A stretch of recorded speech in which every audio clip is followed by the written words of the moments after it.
तुळस येथील वेताळ प्रतिष्ठान सिंधुदुर्ग या सामाजिक संस्थेच्या वतीने श्रमदानातून वेंगुर्ला येथील सागरेश्वर किनारा व सागरेश्वर मंदिर परिसरात स्वच्छता करण्यात आली।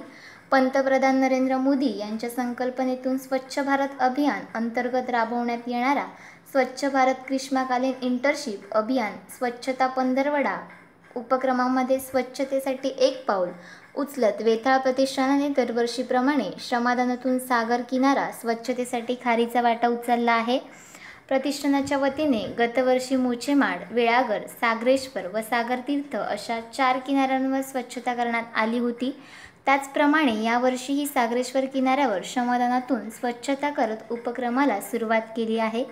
या उपक्रमात प्रतिष्ठानाचे अध्यक्ष सचिन परुळेकर, कुंदा सावंत, प्रेमा परब, वैभव हुडावडेकर, रोहन राऊळ, शुभम सावंत, समीर गावडे, प्रशांत सावंत, मिलिंद नाईक, सदन वराडकर, प्राची गोरे, कृष्णा सावंत, मंगेश सावंत, महेश राऊळ, किरण राऊळ, यशवंत राऊळ, ओंकार राऊळ, गुरुदास तिरोडकर आदी कार्यकर्ते आणि श्रमदान करत स्वच्छता उपक्रमात सहभाग घेतला।